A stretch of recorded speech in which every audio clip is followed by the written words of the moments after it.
Oh, this is so close. So amazingly close. That's Mark Winterbottom's wife, Renee, looking on in FPR.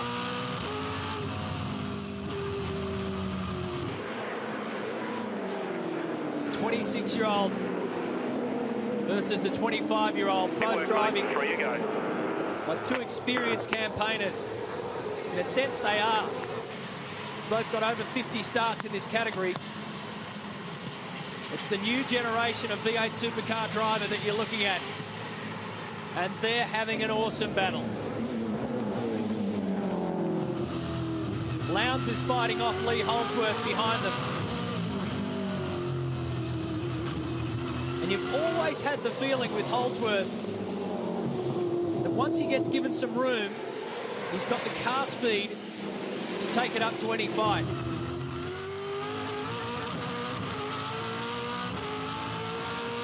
Last 4 laps have been even. Whincup fastest on 2 of them. Winterbottom fastest on the other 2, lap 72 and 75. And Jamie carried better speed through 8. Winterbottom got a bit crossed up in the middle of the corner. Done. He got him. Jamie Whincup now has the race lead. Team Vodafone with Roland Dane and Mark Dutton looking on. Did they touch? If they Winterbottom didn't, definitely had a little moment in the middle of turn 8. if they didn't, it's as close as you're ever going to get. So now, Jamie Whincup has 2 laps. 2 laps to hold on.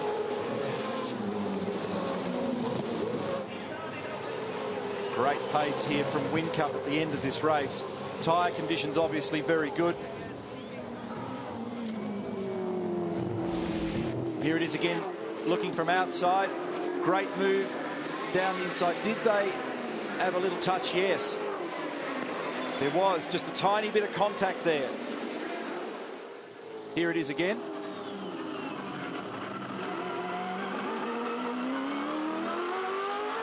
Just that initial touch. Wasn't anything follow through. Now he's just cleared away. Well, what an eventful ride it's been for Whincup. Started on pole position. Had troubles off the start line. Saw all sorts of shenanigans going on in front of him with the race leaders dipping in and out. Then they thought had an electrical problem, spent a little bit of time, too much time in pit lane, worked his way back up through the field. And with the safety car in play at the right time for him, Whincup was right in the position to take aim at Mark Winterbottom. All of that has fallen down perfectly. On the final lap, this is your order. Jamie Whincup, Mark Winterbottom, Craig Lowndes top 3. Lee Holdsworth, car 33 in 4th. 5th belongs to Stephen Richards. Then it's Stephen Johnson, Will Davison, Rick Kelly, Mark Scaife and James Courtney are the top 10. Greg Murphy just outside in 11th.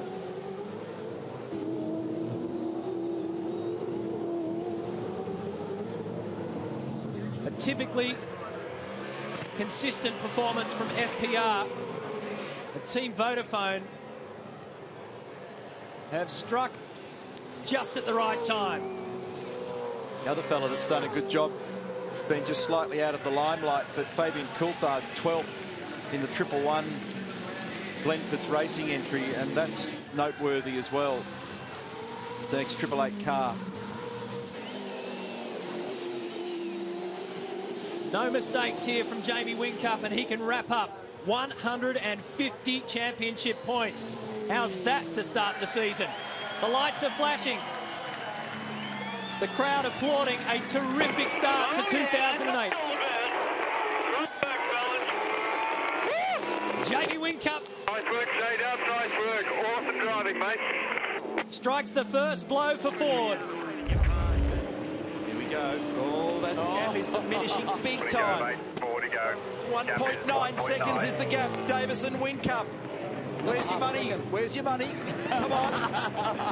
Oh, all of a sudden you're buying into the game. I'm feeling a little bit better now. Oh, this is great, though. We love the fact that there's 3 big players here at the pointy end, different strategies, bit of weather in the background, couple of brands. Davison, Whincup, Winterbottom, 1, 2, 3. Total margin across the 3 of them, 2.2 seconds. You can spot them there on the run, down into turn 6. Oh, this would be a safety car. Tim, the podium is as yesterday's race. I'll talk to Rick Kelly gets out, David Wall does not. It's buried. You're right, it'll trigger a safety car. What is this going to mean? That'll mean gap. No gap. Gone. Okay, thank you. Thanks, Frank. What an unbelievable sport. Go, mate. 3 to go. Well, Keep pushing on, doing a great job. They haven't called it yet. It's still a green racetrack at the moment. They haven't called it yet. And it's now 1.4 seconds is the gap. So check this out. Rick Kelly, David Wall behind him. The Wilson security car. They make contact on the main straight. And the sand does the rest. Now, I've heard on the back channel that they're likely to leave it there to let the race run clean and green to the end. So no safety car is the word. It's 1.2 seconds between Davison and Whincup. Oh, turn 6. The boys down at FPR at Trading Post are right. It's the longest 6 laps in the history of their garage. It's going to be another nail-biter. Round to round. New Zealand was the same. There's the team principal for Ford Performance Racing, Tim Edwards. Will Davison trying to get another win up. And Frosty just absolutely latched to the back of Whincup. Let's check that margin for you again. 2 to go, mate. 2 to go. It's 0.7, 3/4 of a second between Will and Jamie. Extraordinary. Eating him alive. The lead car's on soft tyres. He's done 33 laps on those soft tyres. Positions 2 and 3, Whincup and Winterbottom are on the hard tyre. They'll be a bit sad too, but not nearly as bad as the bloke who's leading. Can he hang on? Can he get his elbows up high and wide? And the spot is down here because you've got to get the run onto the main straight. This is fantastic. Does Whincup have a dive this time around? No, he tucks it right underneath. He's going to get an exit here. Whincup will come out of here with a lot of throttle angle. He tries to get power, but he gets the slide at the wrong moment. He'll have a nibble at 7 and probably again at 1. He's on him. He's in the draft. He moves to the inside, Whincup, but Wilbur covers him down the inside. This is fantastic. Look at the garages. Last lap, you've got him. 2.4 kilometres to run, and Davison's got the lead into 1. Whincup's got to do everything. He'll throw the lot at him down 6. They're all nose to tail, swapping paint, sideways. It's almost 3 wide at turn 2. It's unheard of. How on earth did Will Davison hold on to the lead there? The car was going the wrong way that he wanted it to, and he knows that Whincup is now in position to take a big lunge at him down at turn 6. But Winterbottom buys in as well. They all crisscross. Davison does the cover job beautifully. Now he's going to have to hold out on the push up the hill. Watch Frosty. Frosty's got great drive here as well. This is unbelievable. What about this?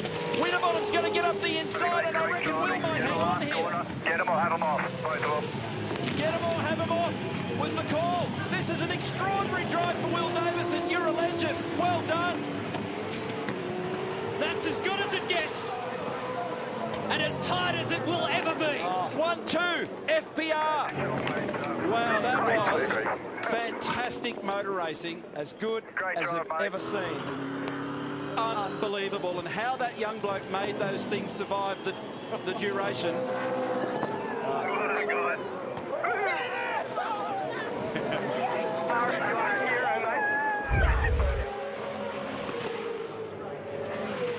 This is a mega moment for Mark Winterbottom to get the job done. Very, very close to the back now, the championship leader. It means a lot.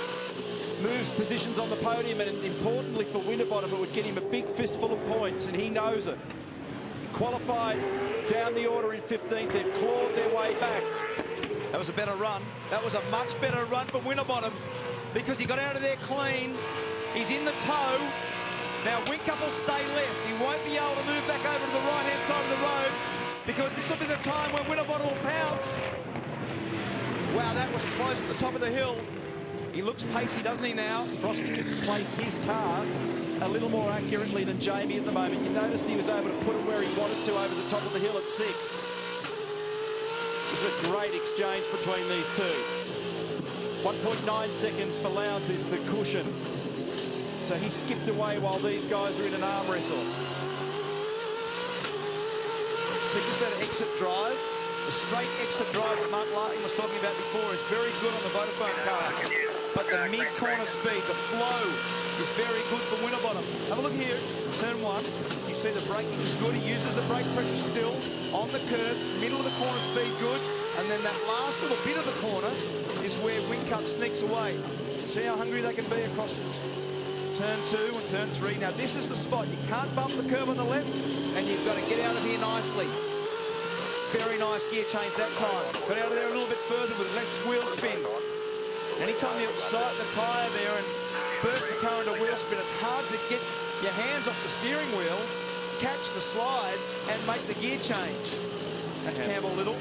It's his voice in the background talking to Mark Winterbottom and Stephen Richards with the headset on, listening to all the radio comms. This is turn 9. That was the tyre bundle that's been moved around a bit during the day. Incidentally, Tander's just opened that cushion slightly to Van Gisbergen by 2.2 seconds now to ease a bit of the pressure as that fuel load came down. We're going to get away with the weather, boys. I believe it's wet over at Avalon Airport on the other side of Port Phillip Bay at the moment, but it's dry here and has been all afternoon. The gap, let's check it, 1.8 seconds. Lowndes to Whincup. And Whincup's just skipped away slightly on that lap. But there's absolutely nothing in it between these two. This was the little position that Whincup made the mistake to let Lowndes through. Slightest little wheel lock put him off. That's the spot yesterday that he went off the road and hit the tyres. So he's made a couple of blues through the course of this weekend. Probably hasn't been his best performance. These guys have done a very, very good job. They were the standouts with Dean Canto of the co-drivers. Warren Luff is sitting there watching Craig Lowndes about to deliver Warren's first ever V8 Supercar race win with 4 laps to go.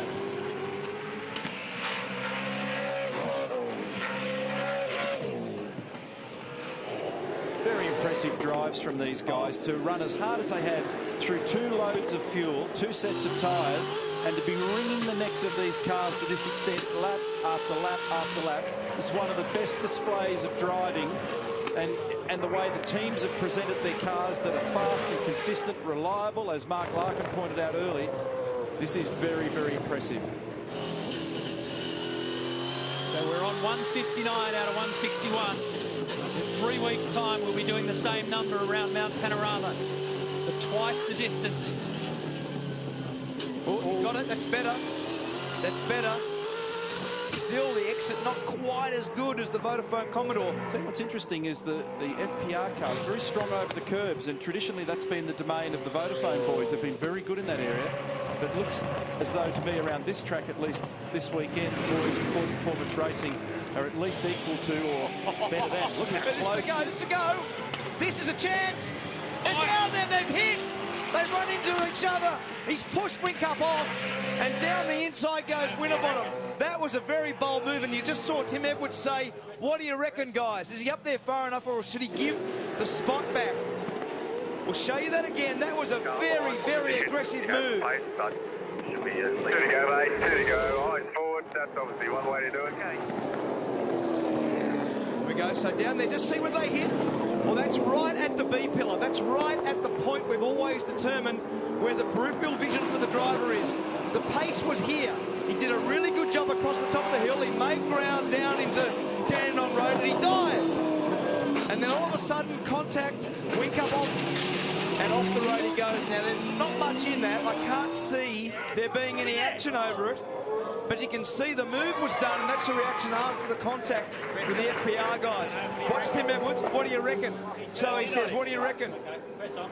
Press on. Press on. So they've made a call, and that's you've got to do that in this business. You've got to make a call and decide whether that's fair or not.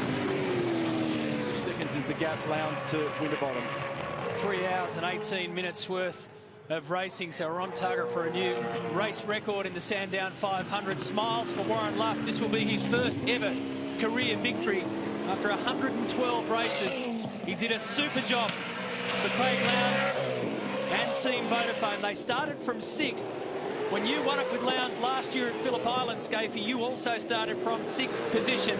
It will be Lowndes' 100th career podium, his 8th 500 victory. This time of the year is Lowndes' time. Enduro time. Lowndes and Luff win it. No evidence of the limiter. Whincup ranging up in the late part of the stop. Winterbottom sliding off the corner.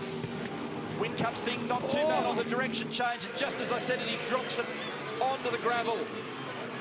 Flashing lights now. Lights flashing, trying to distract Winterbottom. We're so close to home. Frosty still got this one. 6,213 metres of racetrack to run. He ran it in too deep. He made a mistake. He ran it in too deep to that corner, into Hell Corner. He did not get off there well enough. Whincup will have a look up the inside at turn 2. Frosty's going to cover it, and he does. There he goes. He moves right and further right and right again. He's on the white line. He's going to drop a spot here. They're side by side. Hold your breath, Australia. And Winterbottom hangs on. What a battle. Has hung on when it mattered most. Wow.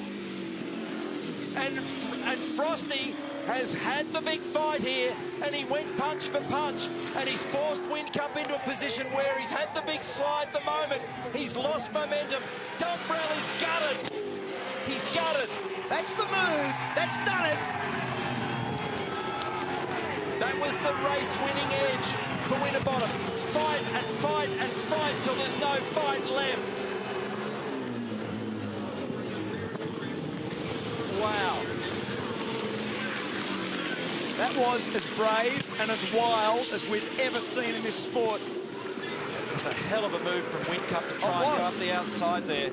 And if he got it done, he was on the inside for the next corner. The reason he did it is he knew if he made the move, he was on the inside for the next corner. Applaud this, because this is fantastic motor racing from both these teams, from both these guys. They are at the peak of their powers. What a moment. Ford Performance Racing have had their troubles this season. Mark Winterbottom has had to go toe-to-toe with Jamie Whincup, who's been the standout driver of the last few years in this game. And Frosty has been waiting so long. After more than a decade of trying, Mark Winterbottom will win the Super Cheap Auto Bathurst 1000 with Stephen Richards. Oh, yeah.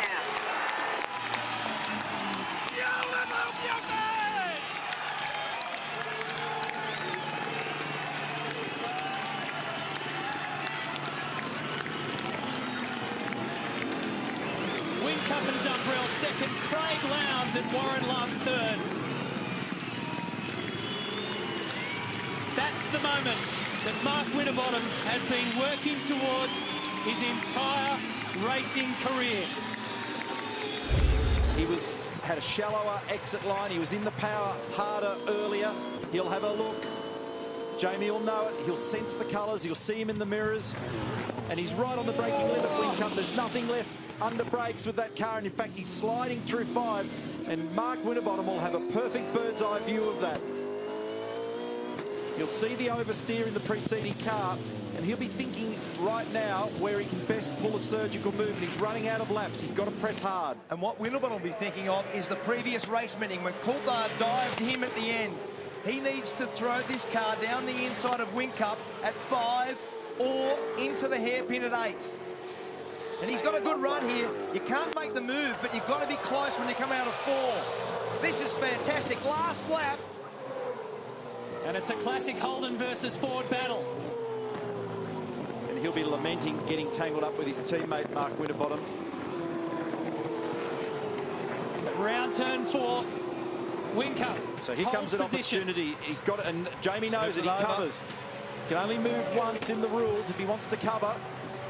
So there's one opportunity here, and Frosty takes it down the inside. He's on the dirty line. They're both at the braking limit. Contact, and around goes Winterbottom. Whincup Whincup gets back on. Well, he had a big dive. We said he had to have a go. He locked the rear wheels. He speared into the side. He was down the dirty side of the road. And this has had an unbelievable impact on Mark Winterbottom's performance. But at the end of it, Jamie Whincup will limp home. Big contact on the final lap. Right, brother, great drive. Yeah, right with that, mate. He's certainly better. And his first win of season 2013. Here comes the defending champ again. An unbelievable finish. Right, mate, great drive, mate, great drive. In the closing stages of the Super Cheap Auto Bathurst 1000 of 2014.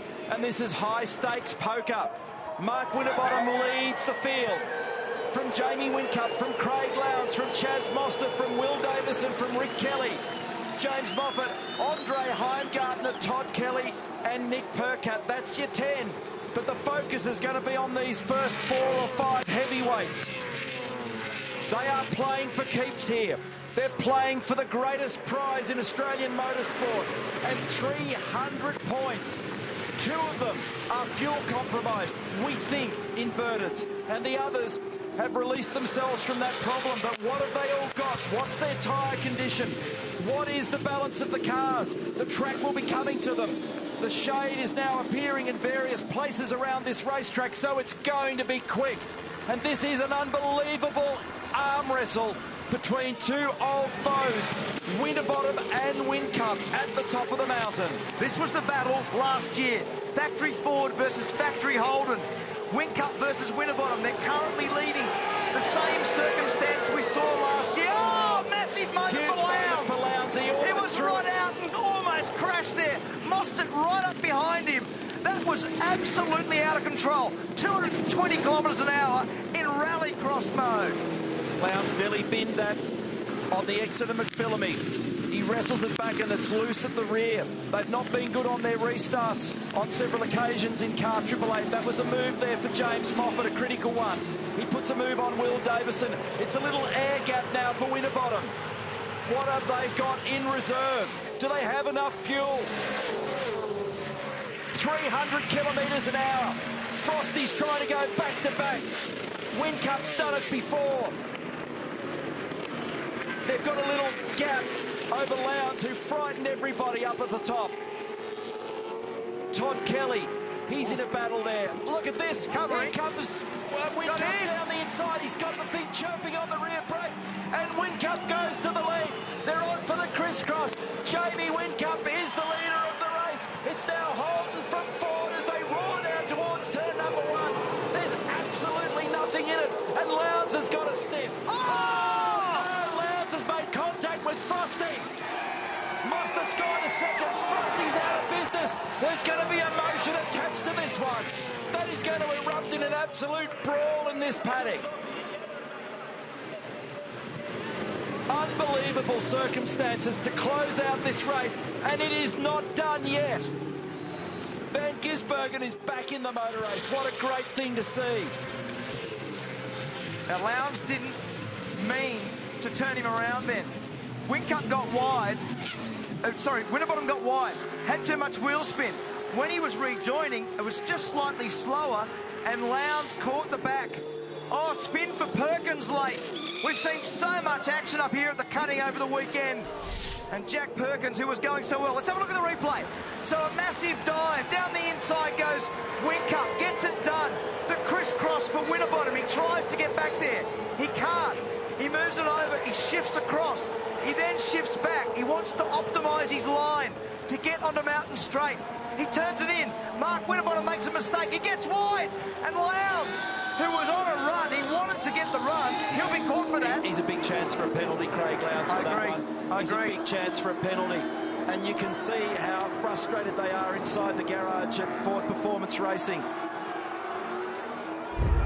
And I keep saying it, this is a place that's so unforgiving. The consequences are huge. So a small mistake and real drama is attached to it. Now, this is a good point because Van Gisbergen's made a lot of ground on Mark Winterbottom. Is there a problem with Mark Winterbottom? He's just dropped a long way back. He was right up in behind the HRT car, and now he's a long way back.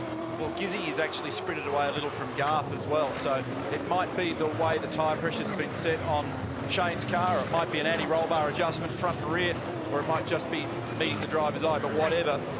Winterbottom's under a bit of pressure now from Van Gisbergen, and having said that, Garth's just got straight back onto the back of the Red Bull car once again.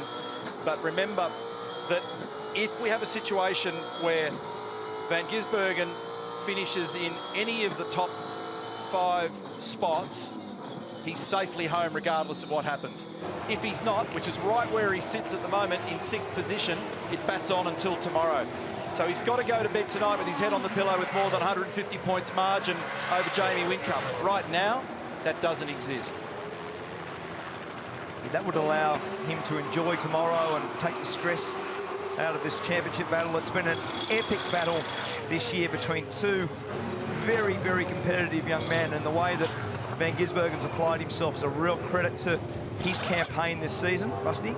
Mark Winterbottom said to us earlier in the weekend, Scapey, that if there was an Achilles heel for him this season, it was car speed. And I've just wandered into Pro Drive Racing Australia just to kind of question mark what you asked a moment ago. Is there a problem for car number 1? Chris O'Toole tells me no issue, but he kind of shook his head because the speed from Van Gisbergen in his eyes looks impressive.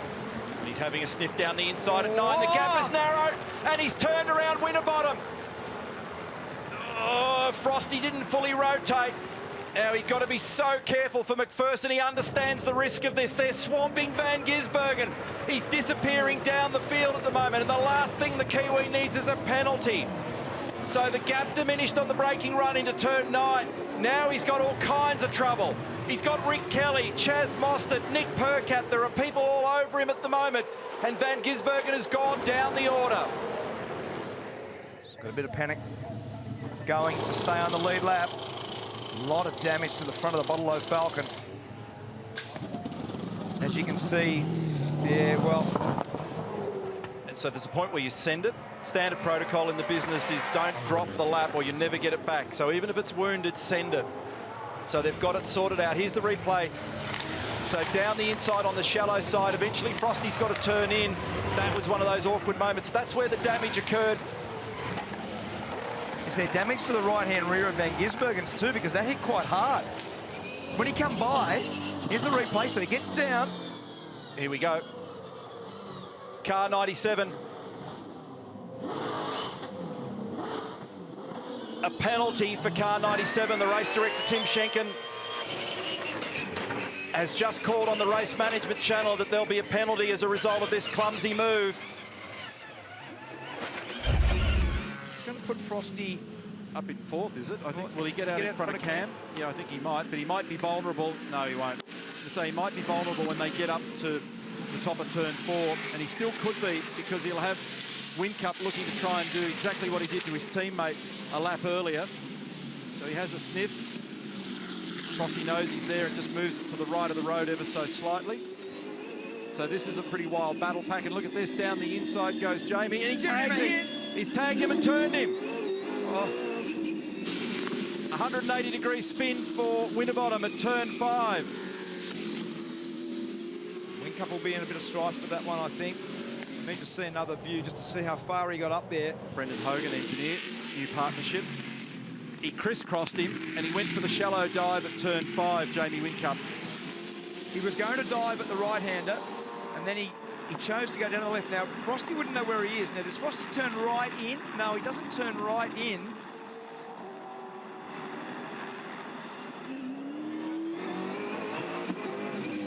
Here it is. Yeah, no, he's hitting behind the beeper. I think Jamie's actually in a bit of strife for that one.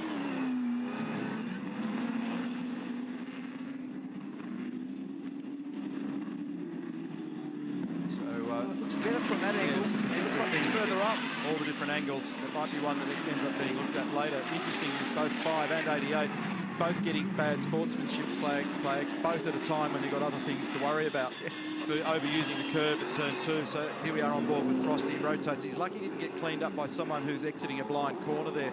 Here it is again from Red Rooster Chopper Cam. So little crisscross. Jamie dives down the inside, has to mount the curb because the gap diminishes. Only 3/4 of a car width there.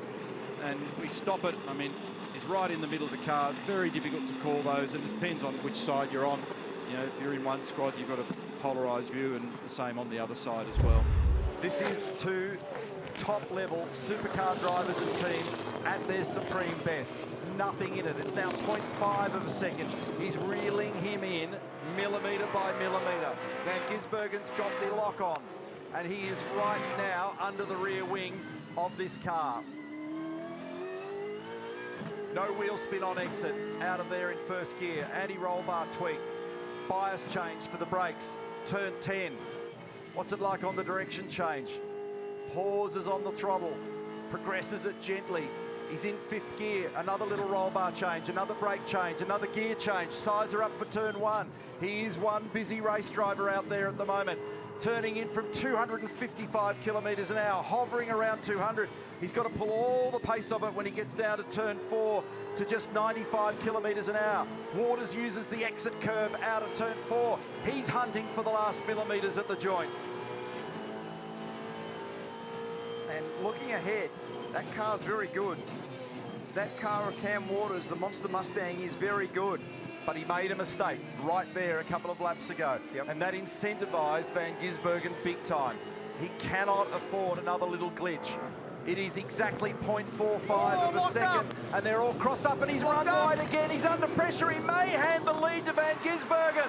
They are going to run side by side. Check out the response in the crowd. Turn 10. Van Gisbergen's right under the rear wing. That's the second unforced error for Waters. He's going to have to tread very, very gently, and he ran pretty wide at the final corner as well. Waters under pressure, 0.3 of a second, and Van Gisbergen is well and truly in this game now. Wow, the pressure. As you said, it was an unforced error. And he made the little mistake coming out of here on the previous lap. He's using too much of the exit curve. So Shane's closer this time. But the braking stability for Waters in this zone here was the original mistake. In the next hairpin was the mistake on the previous lap. Van Gisbergen is right in contention to dive down the inside. This is going to be a ripper. Bit of wheel spin on exit there for Waters, and here comes Van Gisbergen to muscle it down the inside. They're side by side, and he's done him. He's sliced down the inside. Now they're side by side through the left-hander at 10.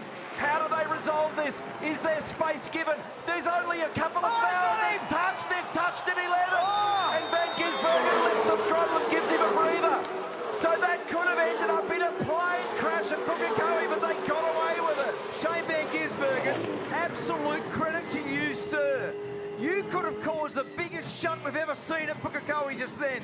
When Cam Waters turned down on him, he had the opportunity to wipe him out, but he gave him a hit, but he pulled out of it. When they bump here, that's okay, but this one right there, that should have been a massive shunt. Heart rates are up. Lots of incentive, everything to play for. Who's going to win the final supercar race at Pukekohe? Will it be Cam Waters for Ford and an Aussie? Will it be Shane Van Gisbergen, a Holt, a Kiwi? And have a look behind, because if the two guys up front misstep to any degree, Heimgartner could be the beneficiary. What an extraordinary exchange here, 1 lap ago. We've got 6 to go. It's about to be 5. Waters has signalled his intention. If you want this, you better run over the top of me. Absolutely. And run down to your local TAB or wherever you put your bet on, because you might put your money on Heimgartner, because those two blokes will wipe themselves out. Game on. Pukekohe, race 29 of the championship. Supercars at their supreme best. And it is only 1.4 seconds, Waters to Heimgartner. Everything to play for. Forget about the championship. Forget about the points. This is about pride. And no way in the world will Van Gisbergen be nice next time. He was nice on the previous exchange. He will not be nice again. This is where Waters is vulnerable, and Shane knows it. So I'm sure that Waters has tweaked that brake bias. They'll be talking to him on the radio from the Tickford bunker. Make sure the brake bias is perfect. Make sure that those anti-roll bars are spot on, and make sure that you do not make any mistakes. He's right at the ragged edge of grip out there at the moment, Cam Waters, and it looks to me as though Van Gisbergen's car's just that whisker stronger. It's officially 0.29. There are 4 laps to go. That's 12 kilometres of racing at Pukekohe in supercars. How is this going to be resolved? This is a fantastic arm wrestle with all the great rivalries that we love. Ford versus Holden, Monster versus Red Bull, Australia versus New Zealand. Every element of what drives our sport you're watching right now. And this man right in behind. Where's the spot? I reckon the hairpin's still the spot. But if he drives too shallow down the inside, Cam Waters, it makes him slow into, across and out of that corner, which he's got to be careful of. So he's actually battling out there on a higher, wider line. A few of the engineers told me earlier in the weekend that the inside line there is pretty chopped out. So Waters actually running it up high, and he's maintaining the margin. He's actually stretched it by 0.2 of a second. It was 0.2, it's now 0.4, and we now have 3 laps to go. 9 kilometres. Kiwi fans cannot sit down. They're all standing up. They're all celebrating the performance of this man who's come from 8th on the grid to be battling for the lead. The exchange at the final corner was as wild as you would ever see. The consequences here are severe. He's a bit weak at the end of the back straight relative to Shane. And he's not totally hitting the apexes, but he's almost sacrificing them now to keep the rolling speed of the car up. Now he's under pressure. He's got Van Gisbergen crawling all over him at the moment, and so Shane goes high. If he can get round the outside, he knows he can displace him at turn 10. He goes for the crisscross out the other side. He looks to try and apply some better traction and drive out there. He's up to the outside of the Mustang at turn 10. Now it's around the other way. Is there courtesy? And Van Gisbergen takes the lead in New Zealand in the final race. And he immediately blocks. He immediately moves it over to disincentivize Cam Waters. Perfect execution of that pass. Cam Waters had to cover. When he did that, the crisscross worked perfectly for Van Gisbergen. And the superstar Kiwi is leading the final run at Pukekohe. We're inside 2 laps remaining. Is there anything left in the tank for Cam Waters? Has he got anything in reserve to throw a punch back in the other direction? He is not giving up. He looks down the inside to try and force the line. There is exactly 0.3 of a second between them. They've flipped round the other way now. Van Gisbergen's been Houdini this afternoon. He's wriggled out of the shackles from position number 8 on the grid. He now leads, and very shortly it'll be 1 lap to go. We've got 1.1 seconds covering the top 3 cars, and what an exclamation mark to put on motor racing at Pukekohe. Could not be better. The best exhibition he could possibly put on. The supercars say farewell to this unbelievable venue. We love this place. It's fast, it's wild, and they have turned it on today. Turn 4 for the very last time. He's got a margin of 3/4 of a second. He's got it stitched. Shane Van Gisbergen is going to win this race, assuming no errors, after an unbelievable drive. And this is going to take him to 18 victories in 2022, equaling what Scott McLaughlin did several years ago. So it's a record-breaking year for Van Gisbergen. You can see the sparkle in his eyes. He knows what he's achieved out there. He has fought tooth and nail from position number 8 on the grid. From row number 4, he lines it up at turn 10 for the last time. Sweeps through here. The last metres of supercar racing and of professional motorsport at Pukekohe. Shane Van Gisbergen wins in New Zealand. Farewell, Pukekohe. We have loved the ride. Well said, Neil. Have a look at the elation, the emotion from Van Gisbergen. And he won't be the only Kiwi with tears in his eyes. It won't just be that team, it's certainly that man there. The king of Pukekohe, Greg Murphy, who's won 9 races at this venue, has tears in his eyes also. The Van Gisbergen family, they'll be doing the same. What an unbelievable result for New Zealand motorsport and for the Van Gisbergen family. And 3 times the Jason Richards Memorial Trophy winner now. Yep. Shane Van Gisbergen. There's your top 3. He's within striking distance now. He's so close, it might be an opportunity for a pass here the way things are going. We're going to have a little more than 3,000 metres to run here. It's high stakes. High stakes between Tickford and 888.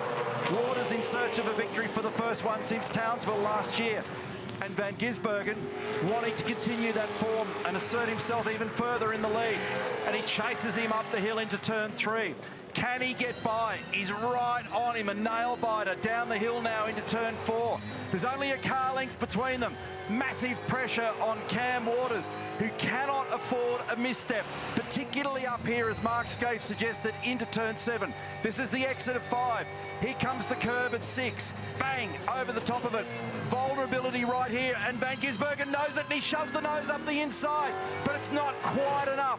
Out the other side, and still Waters has got a margin, but it's only just barely. If he can hang on to this, it'll be a great under-pressure victory for Waters. And Van Gisbergen tries to drive it out the other side of 9, but he doesn't quite have enough. He's got 3 corners remaining. This is 10. Waters survives out the other side. Now it's 2 corners that separate Cam Waters from a potential victory. They fought for this one at Monster. Van Gisbergen bombs it down the inside of the 11, and he's almost got up there. And they come together in the final corner. And Gizzy backs away from it. And Cam Waters, a huge victory at Winton. Great last lap. Here's the replay, look at this. He just jams it down the inside. Right there, they interlock wheels, and actually that's where it damaged that left front. So it wasn't so much a case of getting out of it as having no choice for Van Gisbergen. Here's the onboard, let's listen. Gives him one. And another one. Whoa. That's as vigorous as it gets. Great racing between the 2 of them. Absolutely awesome. Fantastic. And that's the end result.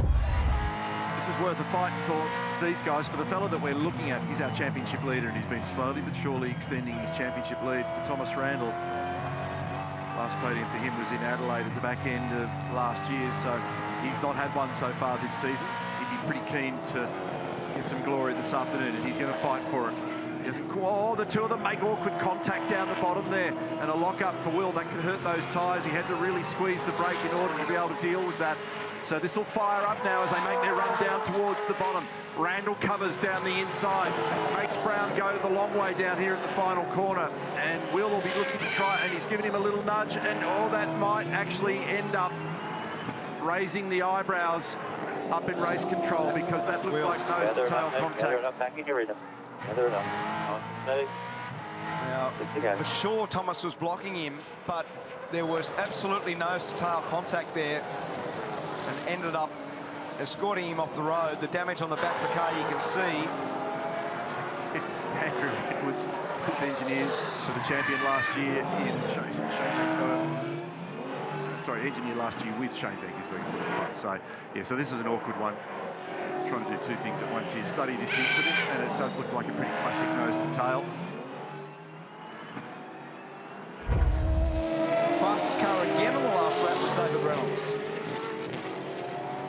Yeah, I enjoy watching those images because you get a sense of the car you're riding with and its behaviour based on the sounds in the background. You can also clearly see what the preceding car's doing as well. So there's a couple of strengths that Thomas has got at the moment. He's about to use one of them. Oh, that's a little bit awkward, but he's given him a thump. If he profits from that, he can get a whack from the umpire. He's got to be very careful. They're leaning on one another pretty aggressively here all the way up the back straight. So the aggro continues. It's serve and return of serve all the way up here through 5, and it continues up to turn 6. Yeah, Will's probably going to give him a bump now. He does, and he pulls back on the inside. So that was tit for tat. Absolutely tit for tat, and he's running wide as a consequence. He's going to battle to stay on the black stuff, and he's actually fixed it up. Fucking pump and run. That's an unhappy Thomas Randall in the background. There was ag between them in Western Australia as well. You can see that one brewing from back at turn 4. So this all started back in turn 4 here. So he has a lunge down the inside. Because he's landed in his left rear corner, that will have wound the blood pressure up in the cockpit of car 87. And then the two of them are bang, bang, bang, each into the other, all the way up the back. Yeah. Contact, contact, contact, contact. And then it's down the inside on the dirty side here. Will gets down the inside of him, just pulls the nose out and then stabs it down the inside. And then that little moment there is just enough for Thomas to have to come out of the throttle. He's out on the brown stuff, which then turns green. And then he's got to come out of the throttle and sit and wait forever. This is on board now with Will. So there's the little bump, little bump, little bump. And now Will's on the racing line. On the outside, you're basically out in the marbles. And what Neil said is once you're in those marbles, you're battling to stay on the black stuff, and that turns into the grass. We saw the effect of Randall being out there previously in qualifying yesterday.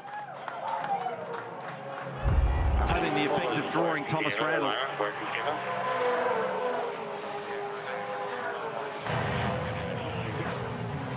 So there's some pretty lively radio chat here. Oh, that's going to be a big hit. He's got him, and that's awkward. And again, wow. Now, that's highly likely to involve a penalty here for Randall. Yeah, copy, mate, copy. And there's damage, unfortunately, on Thomas's car. Waters out to 4.4 seconds over Brown. Forward's going to be on the podium if this continues like it is, but there's a lot of pressure in the background because Mostert now is right in here. Let's have a look at it again on the replay. Thomas Randall, let's see what happens up here in turn 4 in analysis. So he's miles and miles back. And as you say, Mark, it's the fact that the two of them are so close, the Red Bull cars, and he's just absolutely tagged the left rear corner of car number 88 and just shot him round.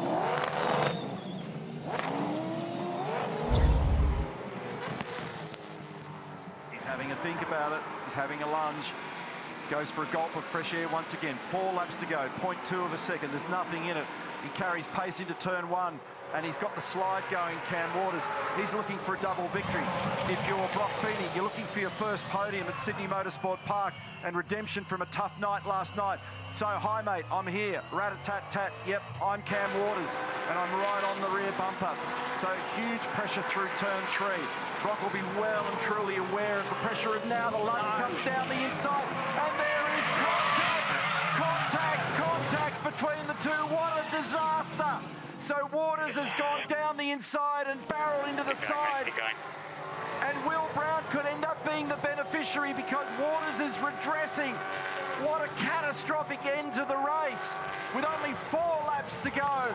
A disaster here. What a mess. More contact now as Brown makes contact with the back of Waters. It's something of a schmozzle at the back end as they all try and figure out who's where. It's a mess. Put him off the road again. Now it's another bump. This is on for young and old. This is great stuff. Unbelievable. So,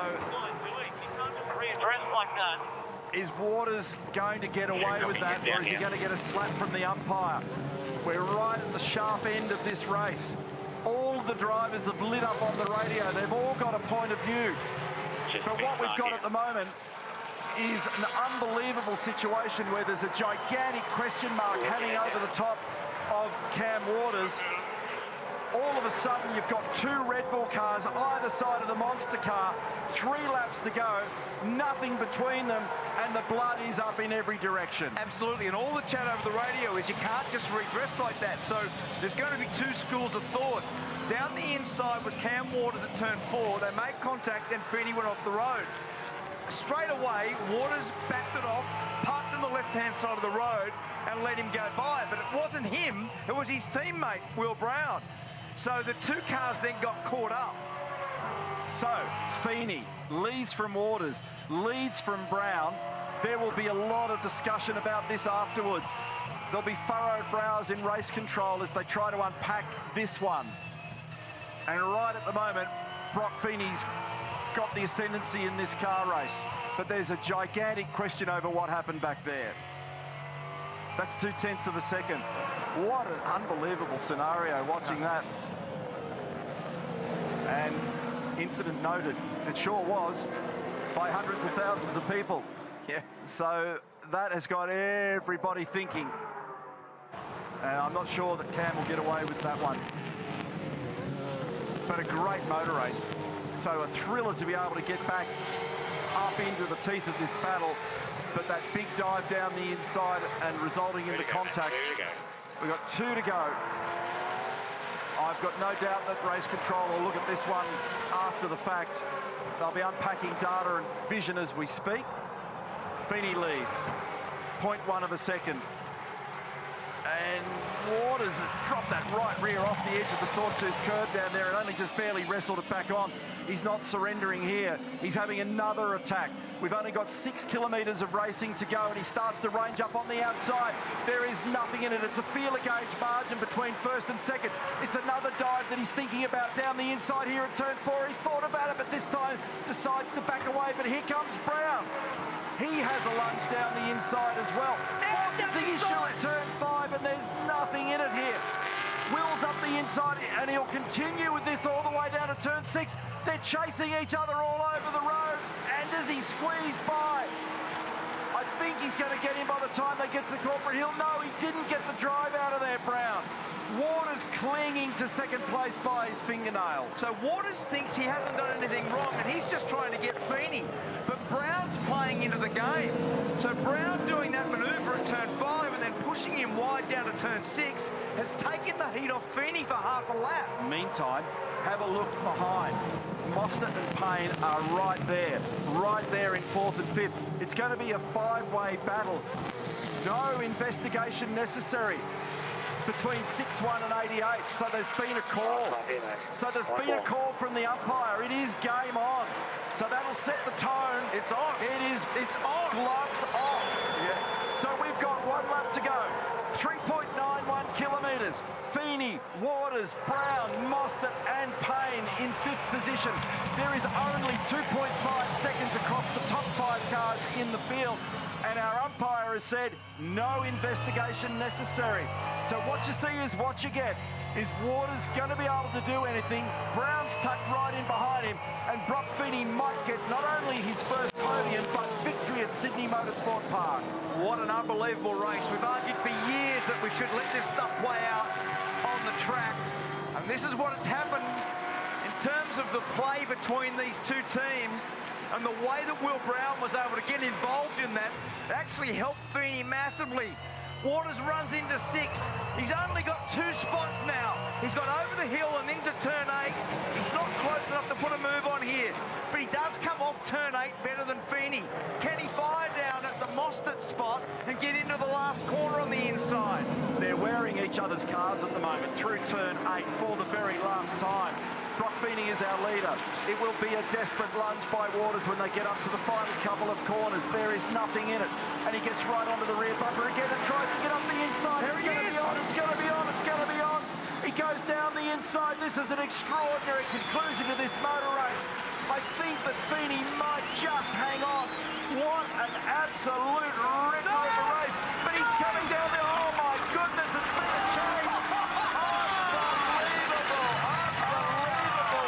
Unbelievable finish to that motor race.